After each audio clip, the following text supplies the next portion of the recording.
మన జీవితంలో ప్రయోజనకరమైనది. మన జీవితంలో ప్రయోజనకరమైనవి కొన్ని ఉన్నాయి. యెషయా గ్రంథం 48వ అధ్యాయము 17వ వచనం. నీ మోసకుడును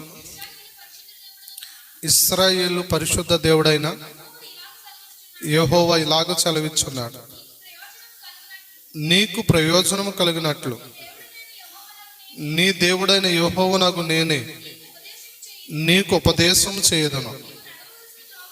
నీవు నడవలసిన త్రోవను నిన్ను నడిపించేదను. దేవునికి మహిమ కలుగును గాక.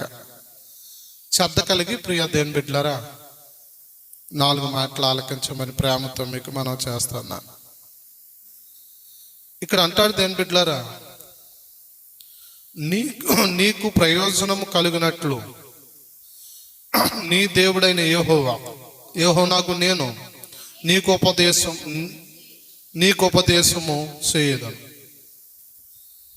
ఉపదేశం సేవకులు చేస్తున్నారా లేకపోతే దేవుడు చేస్తున్నాడా? అర్థం కాకపోతే మరలా చెప్తాను. ఉపదేశం అంటే బోధించటం అని అర్థం. అమ్మా చెప్పండి. ఉపదేశం అంటే బోధించటం. బోధించటం అంటే వాక్యం మీకు చెప్పటం. చెప్పండి అమ్మా. వాక్యం మీకు చెప్పటం. ఉపదేశం చేసేది సేవకుడా లేకపోతే దేవుడా